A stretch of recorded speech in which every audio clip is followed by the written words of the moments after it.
While most CPAs focus on what happened last year, our friend Dan Mullen at GTG Tax Planning helps you plan for what's next.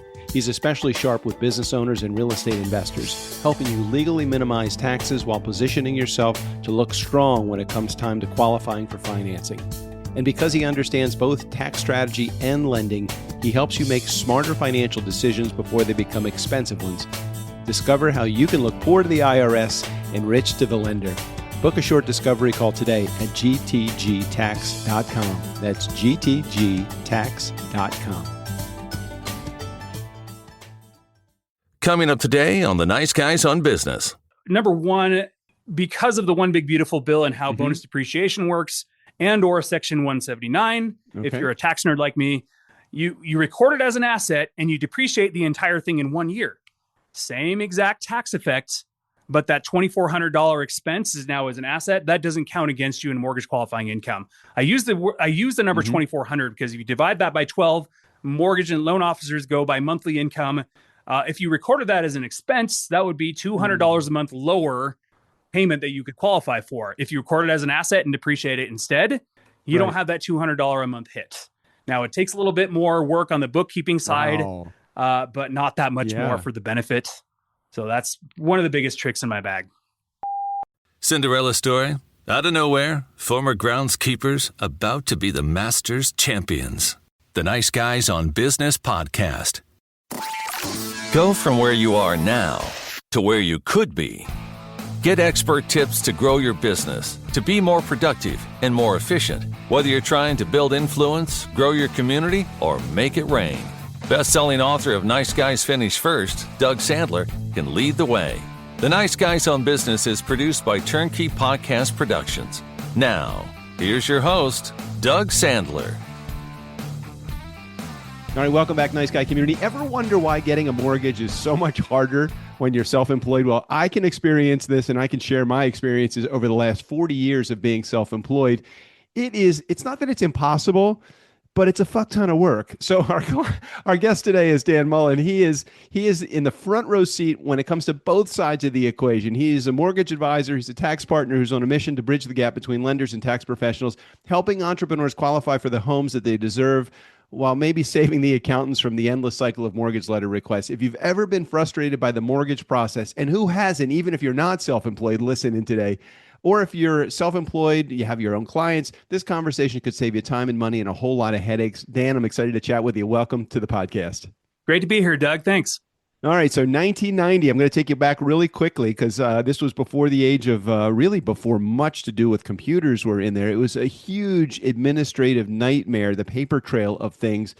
And then when we'd have somebody that would come in, we would have to basically roll the dice and do rock paper scissors. We didn't want the self-employed people because 2 years of tax returns, letters from ex-employers, letters from them explaining little things of unusual stuff on their income. It was like we wanted to, as self-employed people, show as little income as possible, but as of course the mortgage companies wants to show as much as possible. So much has changed. Where do we even start, Dan? I want to let you kind of lead the way here. Should we start with the 2007, 2008 crash? Yeah. Oh my gosh. Yeah. I didn't even talk about that. There's actually been a couple of bubbles and crashes since then, but 2007, 2008 was really a horrific time. Many before then, but not quite anything. Some fender benders after, maybe. Right. Okay. Let's start with that one. Tell us what changed in the mortgage industry at that point. So let's talk about the cause first. The cause was there's a case to be made to where self-employed people pinky promising that they made enough money to afford this mortgage was a big part of those subprime loans. Yeah. Right? You could walk into a bank in 2006 and they'd say, hey, I want to get a loan for a house. I'm investing in a property or I'm buying it for myself. And they say, okay, cool. How much money are you making? I don't know, $10,000 a month. Pinky promise. Here we go. And out the door you go. No docs. No doc mortgages. I remember those. Ninja loans. Right. Yeah. And so one of the things that majorly changed is they put the clamps on self-employed people. A little too hard, if you ask me, but they made it really, really hard for people who are self-employed to get standard conventional loans, Fannie, Freddie, VA, FHA, all that stuff, because they tightened up the guidelines. Right. You often have to have at least 2 years of self-employment income. It has to be high enough. your tax returns matter a lot.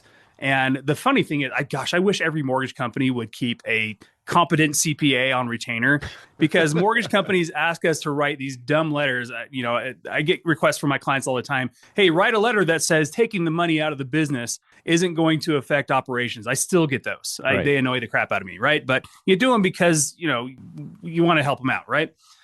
Especially if it's true, of course. Right, of course. And so it's self-employed. They treat your employer. Well, you don't have an employer. When you're self-employed, you don't have an employer. When you're standard, W-2 employee, they ask for your W-2. They might call your employer to verify, he's been working here, whatever. Right. Couple of paychecks, a couple of months of paychecks, stubs, that kind of stuff. Yeah, right. You don't have an employer when you're self-employed. So they think, oh, CPA, he prepares their financial stuff. He's their employer. I'm like, well, I'm just putting stuff. I'm recording history. I'm not, right. I'm not their employer. And so they lean on CPAs a lot. They lean on, tax returns a lot, because they figure, hey, if you're brave enough to lie on your tax return, we're not going to subsidize that by giving you a great loan if you look like you make $50,000 when in reality you make $250,000. Right. All right. Well, talk to me for just a quick second about the importance. Now, back in 1990, I'm going way back. And then more recently in 2021, when I got a mortgage for a home, I'm living here in Ojai, credit score was important. Now, I've been a guy, I grew up with a mom that always said to me, nice Jewish mother, said 800 plus credit score, you have less than that, you're not doing well.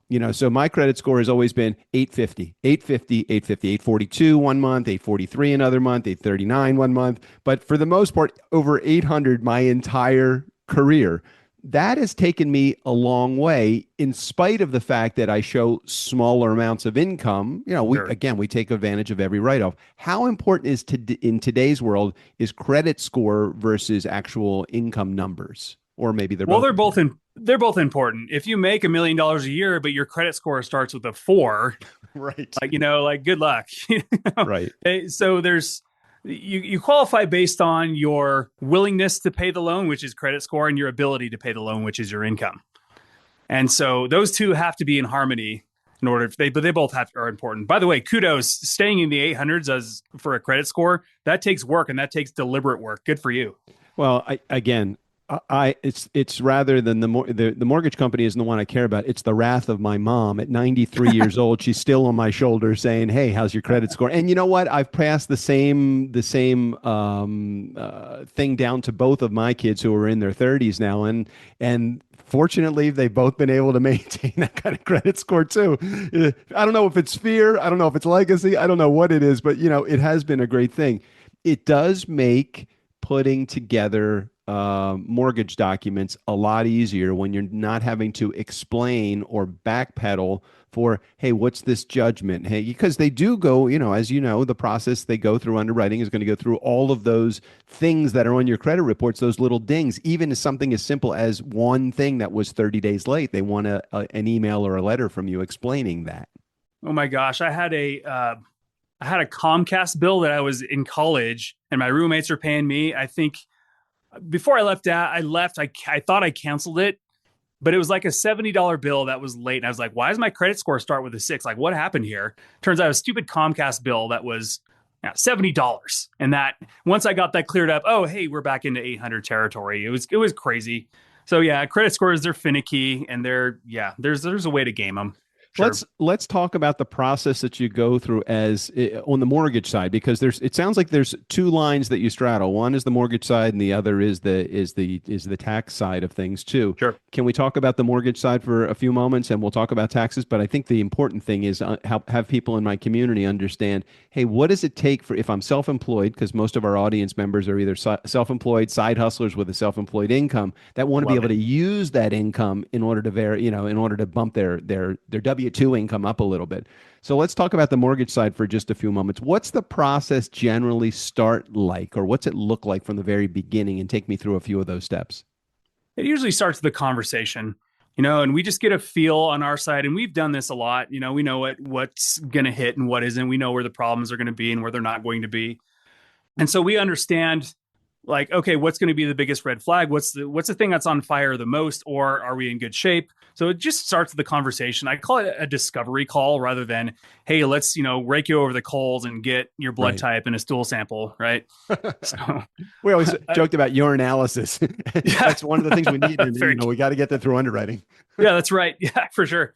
And so it's a conversation, and a lot of that conversation, once we're done with that, then we use that to start an application. And that sounds scary. We don't check credit before you're ready.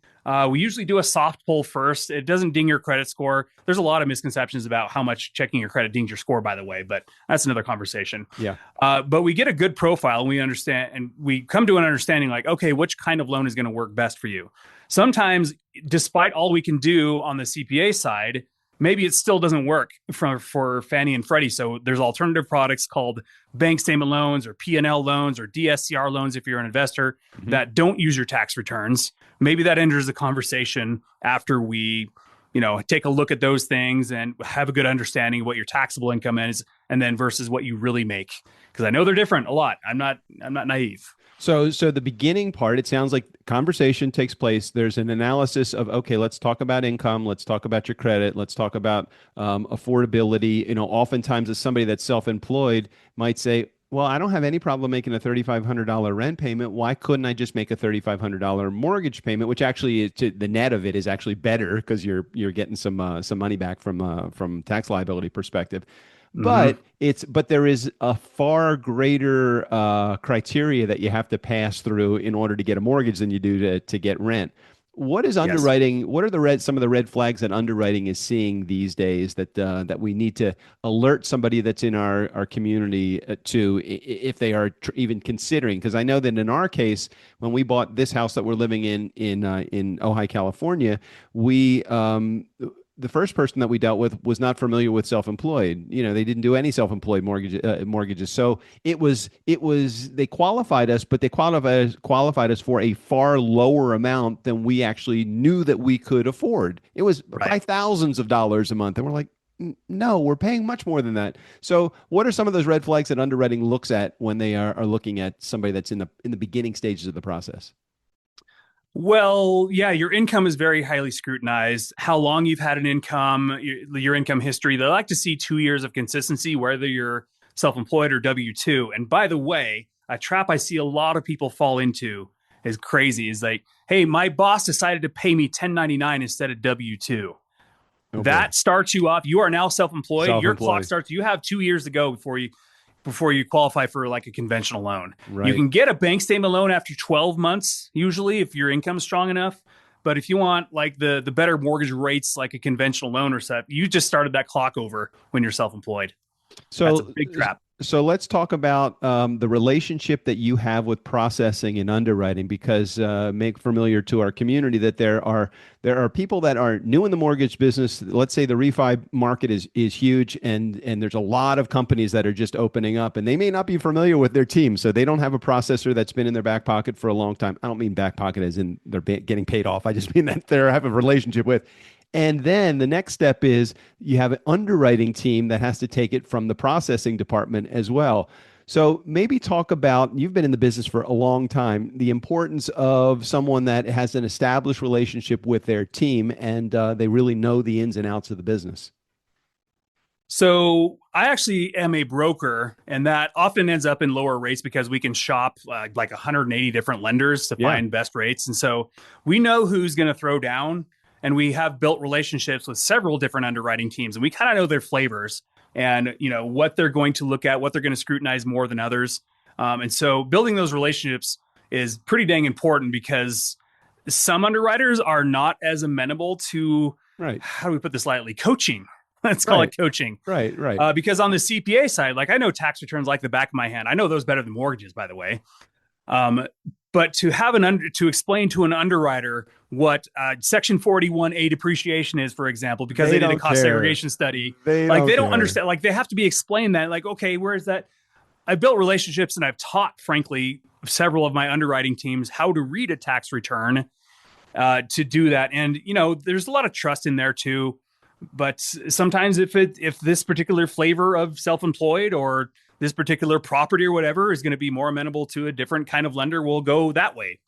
And so it's really important to have that team. Processors too, since they know how we work and how we think. I've taught them quite a bit as well about, here's how to read a tax return. They don't really need to know that very much. Their job is usually to collect paperwork and to process that. Right. But still, the curious ones like to know, and I like when people are curious. So okay, so not only do we have relationships that are important to have those established relationships with, whether it's a mortgage broker or a banker that you're working with, but the other thing is a banker or a broker that knows their products. So whether it's a flexible rate mortgage, or I'm sorry, a variable rate mortgage, or a balloon, or something that's a conventional or a jumbo, I'm assuming all of those things still exist in today's world. Let's talk about the different products that are out there and the way that somebody that might be self-employed might be able to get into a mortgage, but have to have maybe a creative product to help them along, and a broker that understands the idea of creativity and putting this process together too. Boy, there are a ton of products out there. I like to focus more on the relationships and the goal, and the products just help us get there, right? But the products are still important because you have to know what works and what doesn't. So a product, for example, a real popular one I already mentioned is a bank statement loan. I get a lot of people who come into me because they know my niche. That, I'm self-employed, help me with my tax returns and help me qualify for a loan. And I look at the tax returns and like, hey, so you just filed, let's say you just filed for 2025, and your tax return says something else, something on it that a lender's probably not going to like. We probably have to go bank statement until we can file your next tax return. Because if your tax return can't get it, it's extremely rare that I will amend a return for the purpose of loan qualifying. In fact, I don't do it for the purpose of loan qualifying. The only time I will amend a tax return is if something is blatantly wrong on it. Yeah. Right. But I'm not going to shape it for just the purpose of the loan qualification. That can be FBI territory and IRS territory. We don't like those 3-letter agencies. Let's stay out of that. Yeah. One of the things that I remember when we were applying for this house that we live in right now, we were in, I think it was either February or March of 2021. So it was right before we filed our tax returns, and they wanted, because we're self-employed, they wanted a balance sheet and a P&L for the year before we actually applied for the mortgage. And she said, look, I can't tell you what to do, but at this income, you're not going to qualify what you want to qualify for. She helped us, quote unquote, helped us understand the viability of the income that we were going to show. And so we did, which is legal. It wasn't FBI territory at all. We just showed more income that year. And that was something that we were able to do. But look, we paid the tax liability for it. So we didn't do anything illegal, but she did help us understand, if we were to do it this way, this is probably what we were going to qualify for. Is that something that, again, really gray probably, but it's an area where it's like, well, what do you do? I mean, isn't that the reality of how being self-employed can really affect whether you get a mortgage or don't get a mortgage? So a couple thoughts popped in my head as you were saying that. First of all, I hear way too many lenders give tax advice, which they're not licensed to do. They can get in trouble for. Be careful out there. My gosh. Understood. I'm not saying yours did. Right. It sounds like he or she stayed in their lane. Awesome. Well, what happened was we got the information, we took it to our accountant, and our accountant said, absolutely, you can do that. Why would you do that? And we're like, well, cool. We want this house that we're going to buy. And they said, well, you're going to be on the hook for another, whatever, 15 grand in taxes this year. I'm like, okay, if that's what it costs, let's do that, because we're automatically walking into a house that's got $100,000 in equity. So I'm okay with spending 15 to get back 100. Oh, yeah. And oh, my goodness, for sure. And I actually, because I can legally counsel on both of those things, I actually built a tool. It's a spreadsheet. I freaking love spreadsheets. I don't know. At every CPA firm I've been at, I've been the Excel guy. So Excel. I don't know. I love it a little too much probably. And my people know that. Anyway, I built a spreadsheet that kind of balances out, okay, if we do some tricks to make your tax returns more amenable legally to getting a conventional loan, those are lower interest rates. We want to do that if we possibly can. Right. But if we can't, what will it cost in taxes? Right. To get that conventional loan, and is paying a higher interest rate bank statement loan, is the juice worth the squeeze? Right. Totally. I have a tool that tells you that helps you make that decision with all the math in there. So it'll give you, here, it's worth it.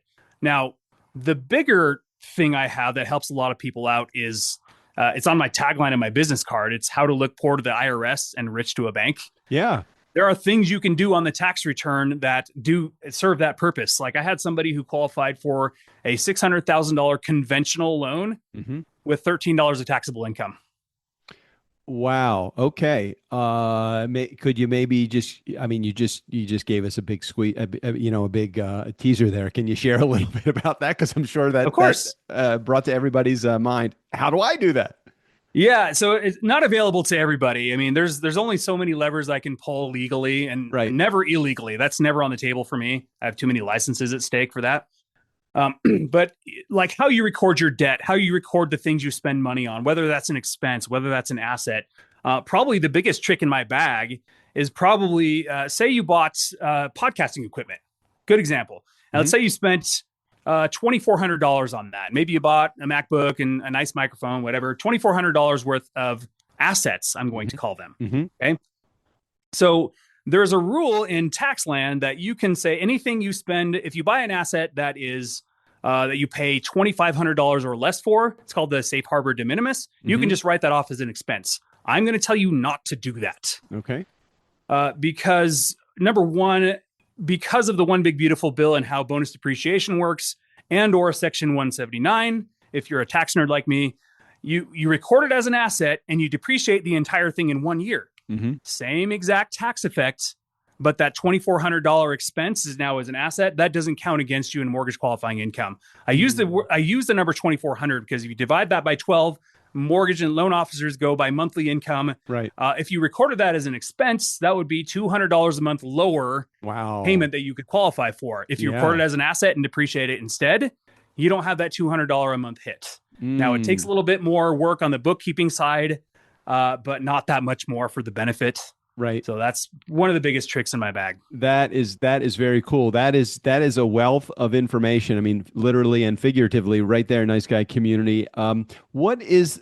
So how do people learn these? I mean, do you have like a 10 best tactics in order to help show more income but still look poor to the IRS? Is there something that you have that's available to our community, or is it a phone call to you if they're looking at thinking about getting a mortgage? What's the process that people need to go through?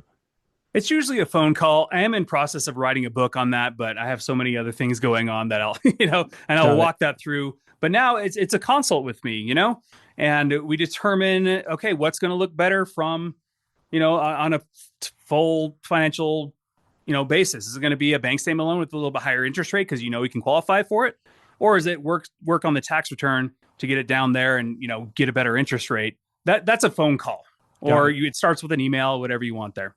Got it. Somebody that's in our community that is cash flow rich, but savings poor. Let's talk about that for a moment. Many entrepreneurs, the best advice that I was given by my dad is invest in yourself rather than invest in other things. Early on in my career, before any savings were able to accumulate, I used that advice, and any money that I made in the company, I put back into the company. So it wasn't like I was throwing $10,000, $20,000 into a savings account. That hurt me earlier on in my career, whereas today it's obviously it's come full circle, being 40 years self-employed. But at the same time, what do you say to somebody that's in our community that may be cash flow rich but cash poor? So I'm going to step back and more into the advisory role here, because I'm going to encourage you to build up assets outside of your business as well. I'm not a financial advisor. I don't hold any licenses. I'm not getting paid to sell you a mutual fund or anything like that. Invest in something else outside of your business. That will help you when you sell your business too, by the way, because if you have that comfort of having some assets outside that you can rely on, it's not going to put as much pressure on you when you come to sell. Like, I have to sell this because I have to retire. I'm done. I'm sober now, whatever. You're going to maybe accept a lower price because you don't have anything to fall back on, or it's going to take longer. Your negotiations are going to fall apart, or you're going to think it's worth more than the market does, and it just all falls apart. Having assets outside of your business is critical for an overall happy life, even if it's making a lower return than you invest in your business. I'm not saying do that with everything, but start putting away reserves, because that will help you tremendously in the future. Okay. All right. Cool. So somebody's in my community. They're in the process of putting together a either they're buying a house or looking at buying a house or getting pre-qualified. What do we want to advise them to do when it comes to getting in contact with you or talking to you about it? You can call my office if you like. Our number is 801-477-5588. You can also reach out to our team to get you in contact with the right person. It's just team@gtgtax.com. Got it. Got it. And for those in our community, if you did not write down any of that information, there'll be a link in our show notes how to do that. Before we wrap up today, Dan, I want to talk about the tax side a little bit more. So tell me, when you were Great. growing up and on the playground at 6 years old, 7 years old, you didn't say, "Hey, I'm going to be a mortgage guy and a tax preparer also, or a CPA." What is it about that stuff that you really like? Is it like a big puzzle that you get to solve? Do you want to go back to my original thought, what I wanted to be when I grew up? Okay, do that. My dad was a pilot and he flew really awesome jets in Vietnam. I mean, he flew F4s and he was a bomber pilot. It was freaking cool. And I was so in love with that idea. Like in Top Gun, you want to fly around with your hair on fire, to the point where I went to go get my pilot's license when I was like 15 and 3/4, like the earliest I possibly could. I was set. That's when I found out I was colorblind, Oh, technically. gosh. Oh, geez. And so after locking myself in my room for 3 days, it did take me a while to figure out what I wanted to do when I grew up. But I always had a fascination with business. And so how do I understand the nuts and bolts of how business works? Well, you study accounting, which sounds boring to a lot. I'm kind of a numbers guy. Numbers speak to me. I can speak that language. And so I started off as an auditor at Big Four with PwC. And then I'm like, man, people kind of hate us around here. We're a necessary evil. And so what's tax like? That's cool. I feel like that's a cool thing. And so I transitioned into tax, and I've been doing that for 10 years now. And every time I come around and I save people money, I'm the freaking ice cream man. Yeah. And so not only do I love like figuring out how to save people money on taxes, which is deeply fulfilling. My gosh, I don't care who's in charge, whether they're wearing a red tie or a blue tie. I never feel like they're spending our money very responsibly. So I feel very comfortable helping people legally pay them as little as they have to. So that's very fulfilling. I love saving people money and seeing what they do with the saved money. That's a lot of fun. So if I remember correctly, back in 1990, the company I was working for, which was called First Town Mortgage, which was a broker, they worked in Maryland only, actually specifically in Baltimore, but they were licensed in Maryland. Now, understanding before I hit the record button that you're licensed in 49 of the 50 states. So are you doing most of this remotely, all of this remotely? How does it work with you? Yeah, most of it remotely, actually. And because I have such a great niche, I get business from around the country. We closed a couple in Virginia this last month, actually. Had another one in Maine the other day. I'm out of Salt Lake City. I get plenty of business here. Yeah. So yeah, we love working not worldwide. We love working nationwide with people who found value in our niche. That is great. Now, would you work with primary residents only, or do you work with people that are looking for investment properties as well, commercial, or is it just residential? We can do it all. And we have specialists on our team who are very focused on particular things. I happen to focus on investment stuff myself, although I know the ins and outs of primary mortgages for self-employed people very deeply. I do a lot of investment stuff too. And I even have tools that help you analyze the potential performance of an investment property based on not only just the cash flow, but appreciation, on debt service, on the tax benefits as well. I can do that. Right. So that's been a lot of fun and very fulfilling. I love helping out investors. I remember I had a boss. His name was Brian, and Brian used to say we were in the non-refi world. He did not want to rely upon refi, so he said you can bring in a refi, but you must bring in a new home purchase before you bring in a refi every month. And so Smart. we kind of put our whole business together. 10 loans a month was at the time it was $100,000 to $150,000 mortgages. We would do 10 a month. We would do about $1 million a piece a month in business, and it was a good steady income. And I'm like, why would I ever want to be a real estate agent? I'm making so much money as a mortgage guy, but again, the full circle. People in real estate make a lot of money too. But we really enjoyed the mortgage business. it's got to be, technology must have really changed the face of the mortgage business because, we used to have our I guess it was a HUD-1 document at the time. I don't know if they still have a HUD-1 Oh yeah, document. yeah, they do. Still, yeah, they still have a HUD-1 All the statement. Sure. disclosures are probably electronic. I mean, I remember doing it. We got this big mortgage package through email, and then we went into a settlement office and did the whole settlement. That was the only time we ever met with someone. So I'm assuming that the process is pretty technology driven nowadays. Yeah, there's still a lot of paper that has to have a pen to it. There's still a lot of wet signatures required because fraud can exist. You send an application in and you're not who you say you are. Right. One of the reasons they request two forms of ID when closing, at least in my state and in most that I know, is so like, hey, yes, you are a real person. You're not committing fraud by having what they call a straw buyer, Right, right. Well, Dan, this has been a great conversation. I'd love to rely upon you as the go-to mortgage guy for our show because you have a wealth of information. You present it really well. Do you have a podcast also? People keep telling me I need to have one. I haven't pulled that trigger yet. I've got the equipment. I feel like I just need production. I know you guys do that. Maybe we'll have another conversation, but it's on the way, but don't expect it within a month or two. No, all good, man. And that was not a sales pitch. It was more of for some reason I was thinking you had, now I know you've been a guest on a lot of podcasts as well. Yeah. So I do know that you're a frequent guester, and I was thinking, well, he's got the microphone. Maybe he's already is a podcaster. I'm not familiar with that. Anyway. It's in the cards. I've got a great room for it too. I just have to put the time that it deserves to make it work. So. All good, man. We are here for you when you are ready. But if the answer is never, I'd still love to rely upon you as our go-to mortgage guy and our mortgage expert on staff. No, we'll definitely have a conversation after this. Yeah, for dang sure. Great, Dan. Great. Thanks for being on the show. Thanks for sharing your message and your inspiration with our community. Thanks, Doug. Appreciate you. Hey, Nice Guy community, never underestimate the power of nice. Again, special thanks to Dan Mullen. All of his information, including access to his website and all his contact info, will be just right there in the show notes. Steve O'Brien, go ahead and take us out of here. Click on the Patreon link in the show notes. And for as little as $2 a month, you can help support the podcast and get access to fun bonus content. That's like half a cup of Starbucks coffee once a month, a grande, double shot, maybe a little flavoring. Thanks for listening. I mean, seriously, you need to cut back on your caffeine anyway.